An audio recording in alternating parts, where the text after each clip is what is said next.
here in the Banner Promotions office with the Contender champion, Brandon Adams. Brandon, good to have you back east. Your first time really on the East Coast. Yeah, man. It's cold. Cold? This is nothing I'm used to, but I appreciate it. Philly's been good to me so far. Philly's been good to you. Okay, we're going to also go live on Twitter in a second. Go live. We're going live on Twitter. We're live on Facebook, on the Banner Promotions Facebook page. We got some people going to be joining us. Actually, we got Laura Rowland. That's Matt's wife. Matt's wife is joining. Laura, you got a question? Shout out to Laura. Got a question for the Contender champion? Your husband is behind the camera. We don't want to put him on camera. So this is your first time back east. You said you a little cold. Talk about what it's been like for the past, I'd say, maybe month or so since you won the championship. Since after the boxing, the Contender, everything's been the same for me, man. I've been just trying to stay out of the light, spend as much time as I possibly can with the family. Been looking to try to see where I'm gonna take this vacation. Take this little time off and enjoy it with the family. That's it. That's all. And now you're positioned nicely. We're live on my YouTube page now too, so we're live all over the place. Let's go back to the Facebook page. I think some people may start to join us probably in the next 10 minutes. We're just going early here, so we'll ask some questions, and then when people come on, they'll start asking questions. And see your lawyer here, Shannon, trying to sneak in the picture. You can sneak in the picture. That's good. You can sneak in a little bit. There you are. Uh-oh.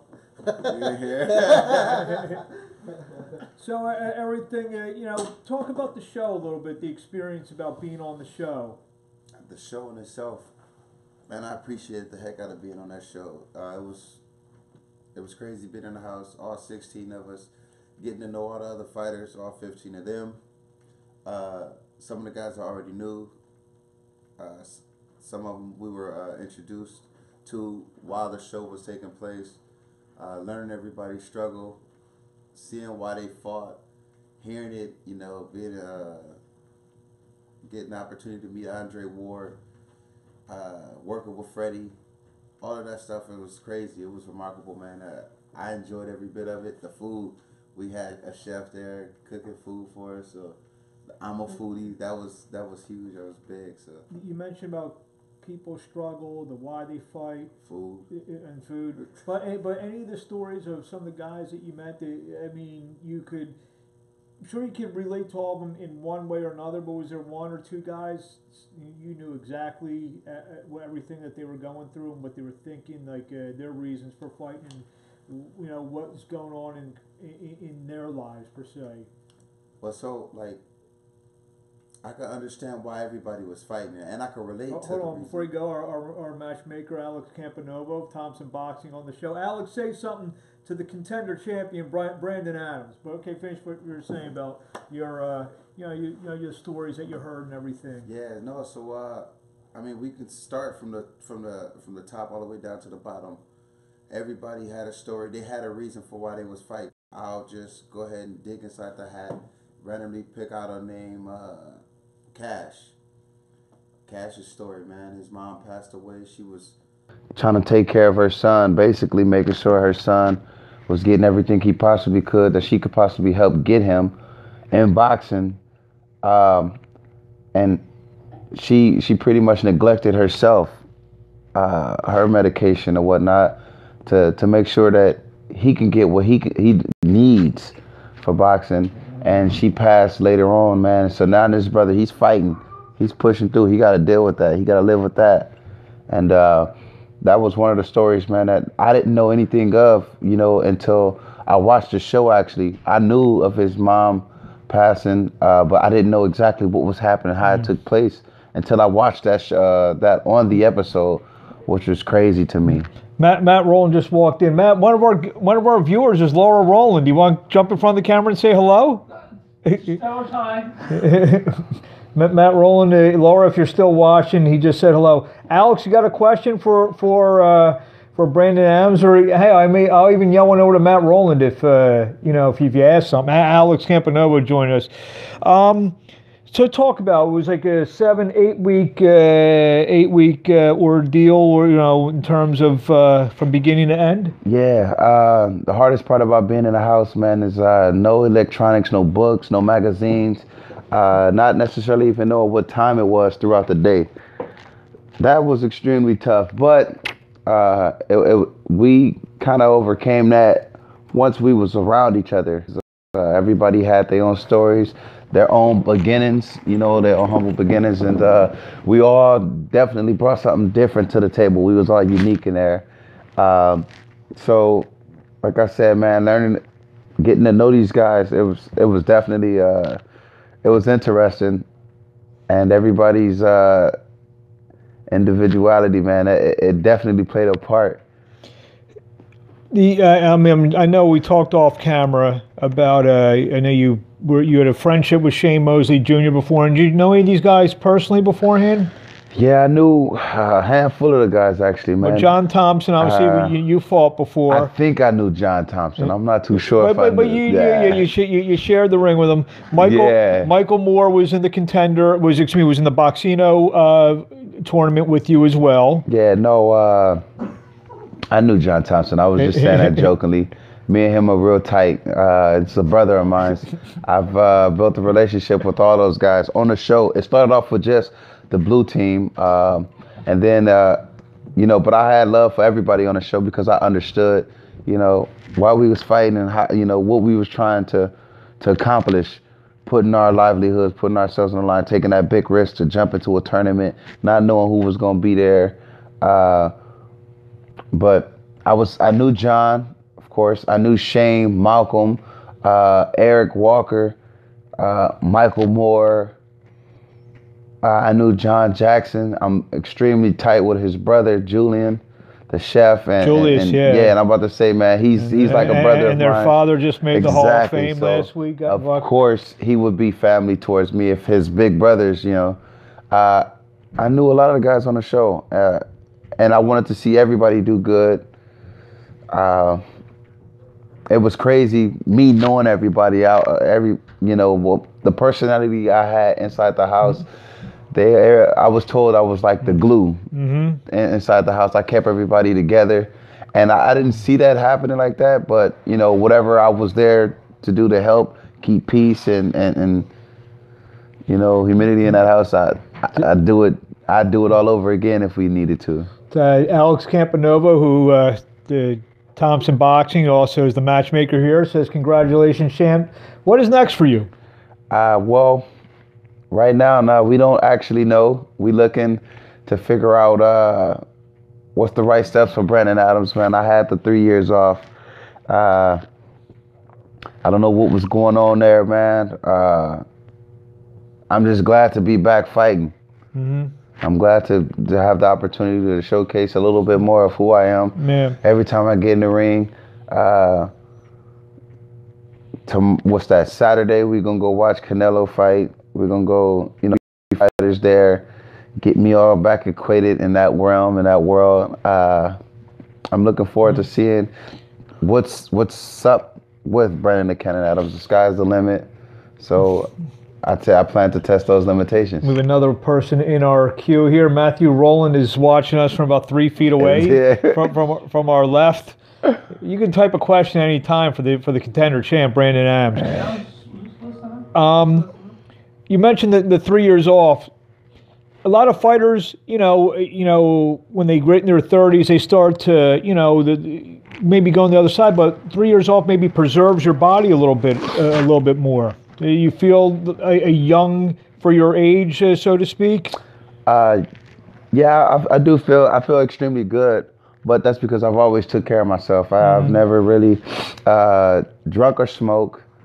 I've always took care of myself, man. Instead of me out there, I didn't play any other sports, so I don't have the wear and tear everybody else do have. I did start boxing late, so I mean, all of this stuff it helps me out. It keeps me fresh. It keeps my mind fresh. Everything I'm learning, I'm a student. I'm trying to pick up as much as I possibly can. In and out the gym. Yeah, and the 3 years off that I had, the 3 years that I had off that, it definitely, it done something to me mentally too. I kept trying to figure out, what was going on, why I wasn't being called for a fight.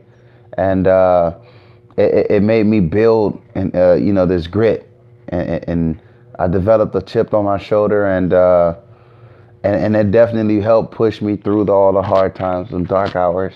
So I finally get an opportunity to fight on the Contender, and I win, and it was in my favor.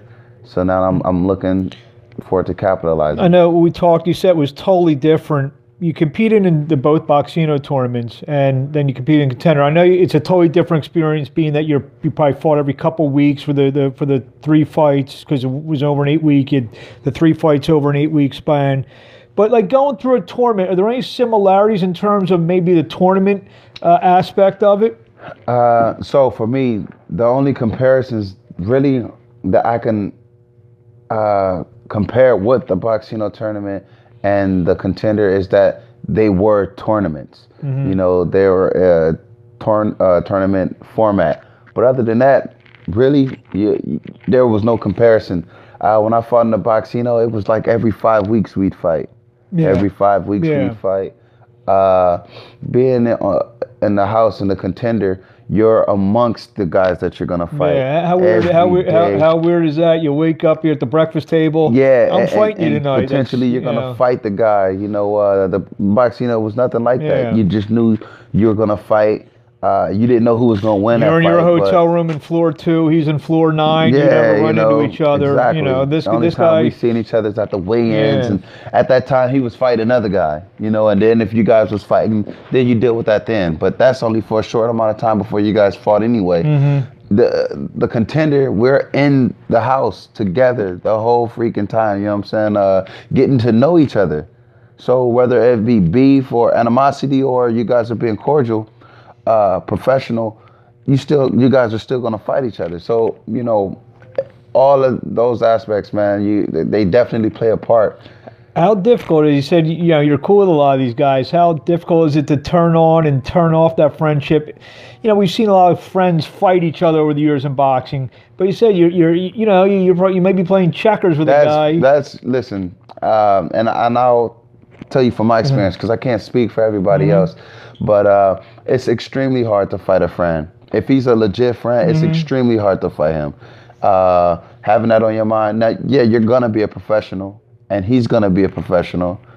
But fighting a friend, literally, if he's your friend, if you value you guys' friendship, of course you want him to do good. He wants you to do good. You guys both want to prosper and grow together off of the fight, and especially financially, of course. But truthfully speaking, to know that you're about to hurt this man, and his job is to hurt you, you don't feel too good about that. And like I said, that's probably just me personally, but I've talked to fellow fighters, and that's the honest to God truth. So when fighters be like, oh yeah, we friends, but I get in the ring and fight him, that's, for me, that's a front. That's it is what it is. Some people might feel that way, but I know how I felt. And I didn't feel comfortable when I fought Eric because of how tight we was, but I knew we both had a job to do. It was tournament format. We both had a job we had to do, and we fought our butts off. When I fought Shane, I felt the same way, but I knew and understood. The thing that kind of separated between when I fought Eric Walker and when I fought Shane Mosley is because Nazim, the push that Nazim was the separation that he had between me and Shane, because me and Shane, you see, and that was prevalent on one of the episodes. The beginning, you see in the beginning of the episodes how tight me and Shane was. He yelled at you at the gym. He thought I was overstepping boundaries, trying to tell Shane what to do when I wasn't. And then the story it got deeper because his son, Boogie Bear or Little Bear. Bear. Okay, Bear. He jumped into it, and because that's his dad, and I didn't like that, and how they handled it. I didn't feel it was professional at that time, but that's neither here nor there. It was just more so of like that rift that Nazim created between me and Shane. So when I got to the fight, it was just more so of me wanting to prove to Nazim, listen, you had all of these opportunities to beat me, to best me. You know, you and all your Hall of Fameism or whatever it is that you stood for, and you couldn't do it. And with your bread and butter, Spice, the one that you favored the absolute most, the one you gave the most attention to, who you was for certain had 25 weeks to prepare for me, and you still came up short. It wasn't towards Shane, it was just towards him. And that's why, you know, I shared that with Shane. Like, look, man, I got mad love and respect for the Mosleys name, you know, and especially for Shane, because he's a friend of mine. You know, so I felt hard. It was extremely hard when me and him was fighting, and then I started to recognize what was happening as the fight was going through rounds, as you know, the fight started getting heated and whatnot. It's a good segue. We get to the finals. As everyone knows, you were a two-time finalist with the Boxino, and then you reached the finals here. What was the difference now of getting over the hump in this one? I mean, you put on a tremendous performance. I thought you won every round. I mean, you know, what was the difference on getting over the hump in this one and now, you know, and we'll get into this in a minute about the middleweight division and whatnot. Now there's some grandiose things on the other side of the mountain now. I got you. So I'll explain it like this. So when I fought Willie Monroe, he was the let's go back when the first Boxino tournament, 160. As you can see, when I do fight at 160, I'm especially then I was a whole lot smaller and I was a lot greener. Yeah. And I fought Willie. He was the first legit southpaw fighter I've ever fought. A very experienced amateur guy. In my career, I 6 amateur fights. Within them 6 amateur fights, I never seen a southpaw. It's funny because I'm left-handed, but I didn't know. I don't fight southpaw, so you know, I didn't know. A lot of southpaws want to throw right-handed, and you said you're southpaw and you're orthodox. Exactly. So my trainer, when he got me, he didn't know that I was left-handed. So Willie Monroe gave me one of the best lessons I could possibly learn in boxing. I fought him in his hometown, and I thought the only way I could win was by knocking this kid out, and that's the truth. He knew it. I explained it to him. I told him, like, man, I was trying to take you out because I thought that was the only way I'd be able to win and turn it stone, you know. And when I kept watching the fight, I saw it was his experience that beat me. The fact that he knew how to touch and grab, and it was a whole bunch of small little things that he was doing that eventually I was listening to Teddy Atlas, and Teddy told me, like, listen, kid, he did just enough to beat you every round. It wasn't like you didn't get your ass whooped. And if that's the story that was painted, then, you know, whom to each his own. But I walked out of the fight looking the exact same way that I look right now, and it was pictures and everything taken. You know, the credit that defensively I was moving. It's just I didn't know what to do against a southpaw fighter, and Willie kind of showed me, you know, listen, man, when you fighting, this is not so much as like when you fighting a southpaw fighter, but like when you're fighting, these are the steps you need to take. So I learned that from him. And I appreciate that, man. That was a bittersweet lesson because of course you want to win, but at the same time I needed growth. I needed to learn, and I didn't box long enough to actually know. Then moving on to John Thompson, man, losing 14 pounds right before I fight, like the day before the weigh-in. You know, if anybody else did it, you know, then please give me the remedy to being able to overcome that. It's not the correct way to fight and make weight, but that was the situation that was at hand, man. I was going through a dispute between the other promotion, Bobby D, you know. I mean, it's no need to be name dropping, but, you know, all of that stuff that took place and trying to hurry up and rush to hurry up and make weight, go see the fight doctor and then make weight, that I lost, you know, and that fighting John Thompson, for me, that was also a time to learn more of myself and to know and understand, like, you can't be cutting corners, you know. Now, I given the proper time, as you can see, every time I made weight, but then this time I was told I wasn't fighting on the card. I was stripped from my position of fighting and all that stuff, and I was going to be replaced. And then fighting, what I took from that fight was, hell, man, if you do something, you have to make sure you do it the correct way, regardless of anything, regardless of whose time it is upon. And so I took all of that knowledge, and I had 3 years to sit up upon it, Cause you know what I'm saying, I was, like I said, man, I was waiting on a call. I was, Mark, call, Matt, call, Artie, somebody, I want to fight. And then it got to a point to, man, I just was like, look, dude, ain't nobody gonna call me, man. So I don't know when I'm gonna fight, man, but I'm gonna try. I'm gonna stay in shape.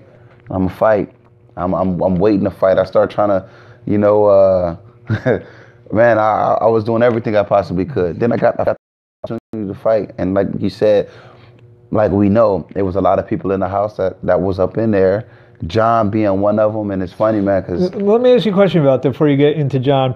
It's actually a two-part question. One, when did you know who the other competitors were when you got in the house? Yeah, when I got in the house. Okay, so when you see Thompson there, the back of your mind saying, "That's the guy I won first." Nah, No, really? You don't want to get that. You want to know that back? the funny thing about it is when I first seen John, I said to myself, I was like, oh, Yeah. they won around too, huh? Yeah. I said, but this time you know I'm in shape, and we both laughed at it. He laughed like, man, here you go, man. Go sit down. That's what he said, man, go get away from me. Go sit down. And I was messing with him. I kept nudging at him and stuff. I was like, nah, we in shape already too. I ain't got to make weight. And he was like, it's going to be a good fight then. Yeah, because he's like, he didn't want to seem like no punk. We in front of a crap ton load of fighters. Mm-hmm. And everybody, you know, they're going to hold their own. So see, if I was one of the guys in that house and I know how it works, you know, whoever gets control, they should just made the fight right then and there. The thing was we didn't know who was on teams. We didn't know who was who. You weren't. I'm trying to think. I watched all the episodes. You were not on his team. No, we at the time nobody knew who was on whose team, and then once they labeled who was all on one team and who was on the other, me and Johnson, we was on the same team. So then at that point, whatever grudge we had, it was gonna have to wait anyway. When I played basketball as a kid, the guy I wanted to play against, I always made sure I was not on his team. That powers wasn't in our hands at the time, and which was funny because before the show even took place, before we even figured out we was gonna be on the teams and stuff, the guy said that'd be crazy if you and John fight in the finals. And then I was like, if we fought in the finals, now they did explain it was going to be teams, but I kept thinking to myself, why would you say something like that? You still could have met him in the finals, possibly. Yeah, you know, potentially had he won his fights and I won mine, yes. So they hinted upon me and him seeing each other in the finals. And I didn't say anything about it, but I was like, the only way I said, well, he'd have to win his fights, I have to win mine. But also, something like that would take place. Like, the reason why we probably be fighting in the finals is if we was on the same team in the beginning. Next thing you know, we on the same team. So I was like, well, you know, at that point, right then and there, I figured it all out. I was like, all right, we're not going to fight each other. And it was like an unspoken agreement. Mm-hmm. Yo, man, we on the same squad now. So now we brothers. Yeah. We brothers until we take care of this. And then we can take care of whatever we got, right? And then we win. And, he goes out first. Because from the first he scored I believe he scored a knockout in the first. No, I thought they went the distance. I know. Yeah, they went the distance. No, it was a TKO. Yeah, he couldn't get up. Lamar Russ, his arm was broken and fractured in 4 different areas. So we get to the tournament. You put on a tremendous performance. I mean, that fight could have been stopped. I remember watching it probably 2 or 3 different times. I thought the fight very well could have been stopped. One time was, I think, in between one of the rounds. I mean, because you were really getting to Shane that night. And so you win the tournament, and now you know, maybe the night of, they're putting the belt around you. Now what are you thinking? I'm thinking finally it's over. Finally the contender over? Or finally the contender's over. I didn't even think that far, saying, finally, like anything else. I was happy. It was bittersweet. I was happy that the contender was over, but at the same time, I also recognized and knew that this meant, you know, it's going to be hard for me to keep in touch with everybody because now everybody's going to be going their separate ways. We also got to work. We also, you know, so. We got everyone's phone number. We keep in touch every day. We good. Talk every day. I remember last night we were out to dinner. I was here texting Brunson. Yeah, you're in his town. Yeah, you know what I'm saying. I was telling JT, John Thompson too. When I first flew we wish a speedy here. recovery too. Yeah, he was in a bad motorcycle accident. We wish him a very speedy recovery. My man Matthew Ward out there. Matt, you got any questions for the contender champ, Brandon Adams?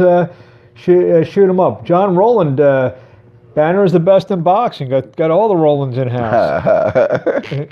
He's got two. Yes, sir. Matt, I know he's got 2 little kids. I want to see them ask some questions in here, possibly. So it's finally over, and then you're able to take a deep breath for, I guess, a couple weeks, and obviously you want to see your family, see your kids, and everything like that. And now we're on to a new chapter. You get ranked now number 6 by the WBO, which has you very much in position now in the middle of things. The WBO champion, Demetrius Andre, just won his title. So conceivably, a fight or two, have you thought maybe you're a fight or two away from fighting for a world middleweight championship?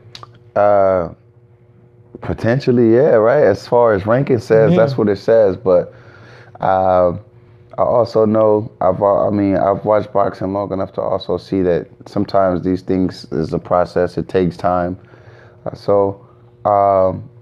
Unlike the other guys, without stepping on nobody's toes, man. You can step I understand. on some toes. No, I'm saying I understand the process, man. And when I get my opportunity, though, I'm gonna seize it. How much? And that's a great. Again, another segue into this question. Winning that championship, putting a belt around your waist. I know you won some belts with the, moving up the rankings and whatnot. How much does getting a belt around your waist, the Contender belt, how much more of a confident fighter are you now than you were, say, the morning of November 9th? Don't be shocked, man. I was confident already. Well, I'm sure you were, but a lot of people say it didn't change anything for me. I believed in myself, man. Them whole 3 years I had off, wasn't nothing gonna change after or before I won that Contender. A lot of times say when fighters win like world titles, they become 20% better. No, I know exactly what you mean, but I felt confident before. That confidence is what helped me through them 3 years. Them 3 years off. That confidence is what pushed me through. That confidence is what a lot like that helped me illuminate so brightly throughout the tournament. And my story, like I wanted to get my story out so people could know.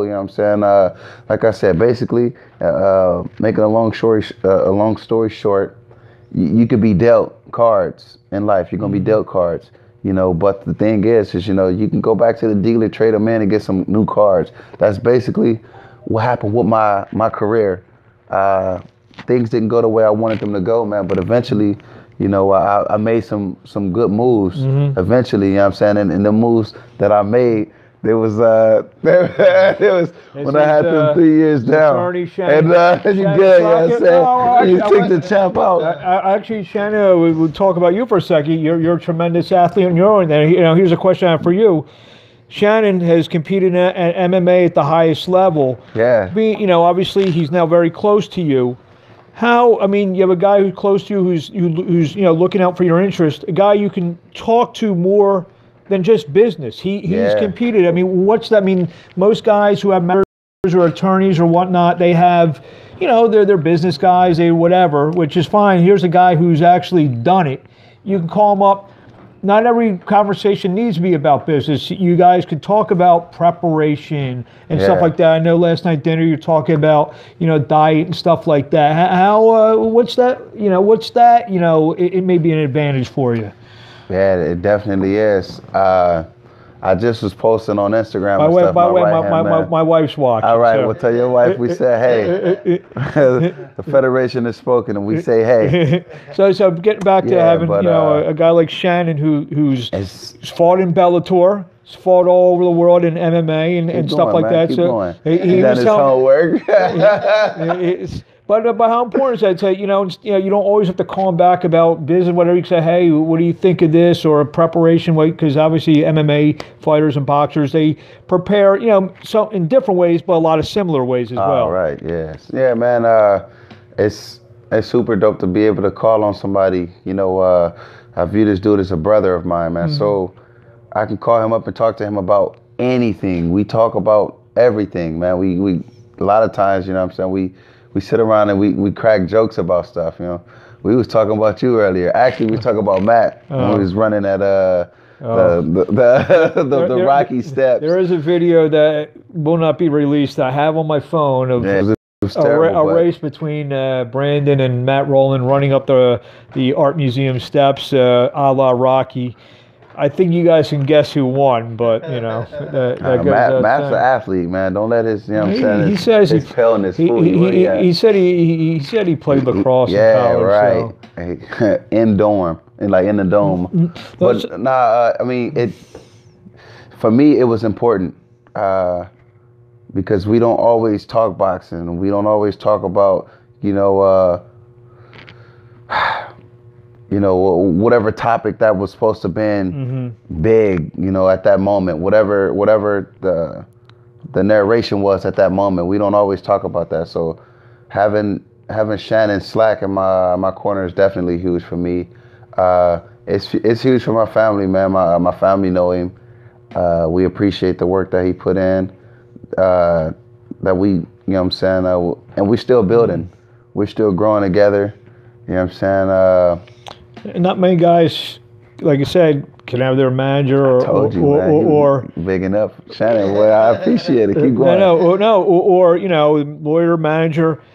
As being a train, you guys probably train together too. Fighter, we train together. Keep going. You guys train together? Yeah, we do. Keep going, man. I don't know. You tell me. Lawyer? Yeah, I'm saying he's a lawyer. You know what I'm saying? He's a fighter. Manager? Yeah, I'm saying he's a manager. Lawyer, manager, fighter. He playing basketball, you know what I'm saying, on his off season. Hey, he does it all. Speaks Korean. And Portuguese. There you go. How many languages do you speak? 5. 5? Damn. I can barely speak English. I figured you was going to say that, man. I was about to beat you to the punch, too. So Saturday night, you're going to trek up to New York City for the first time, see the Big Apple, and see the fight. Take a bite. And fight between Canelo Alvarez and Rocky Fielding. Are you excited to be up there? Be a pretty cool experience for you. It's going.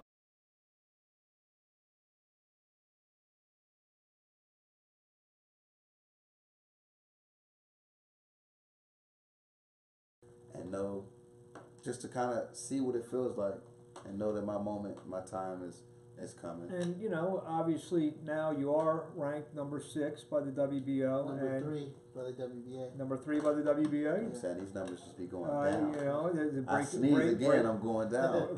Breaking news. So WBA. Breaking news. In fact, if I'm the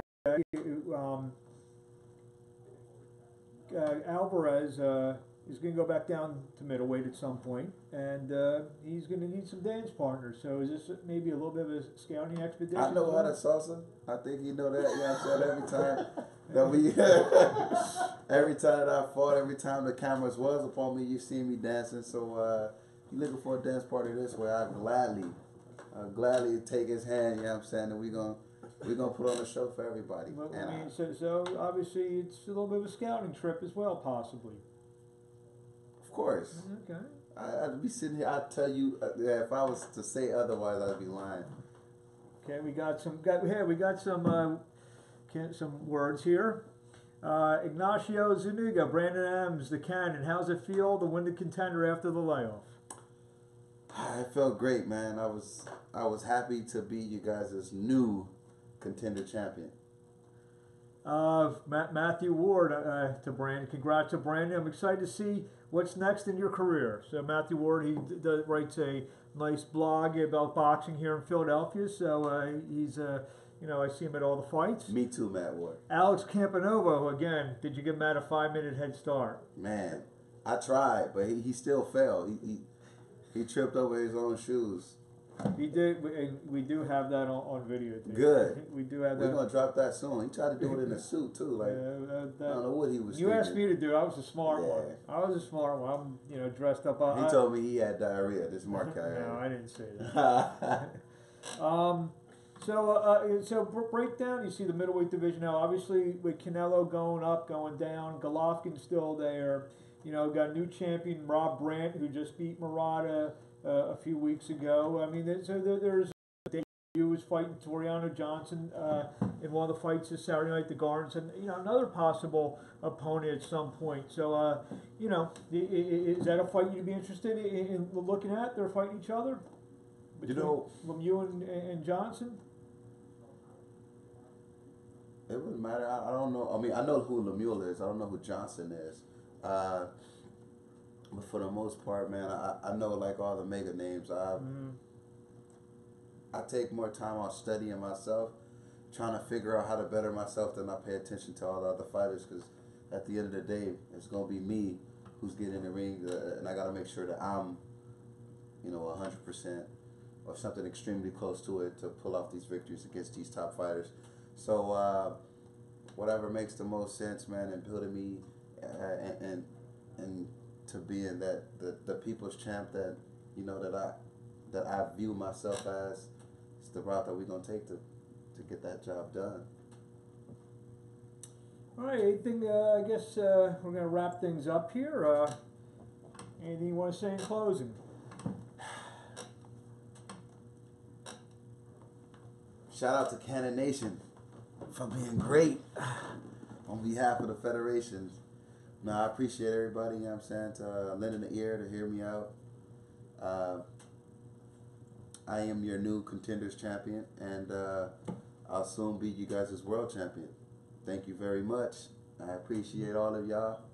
Shout out to my man Shannon. You know what I'm saying? He ain't in the camera, but you know what I'm saying? There we go, you know what I'm saying? He rocking the green. You know what I'm saying? Titles. We in here. And we here to make noise. Be loud. Cannon out. Thank you.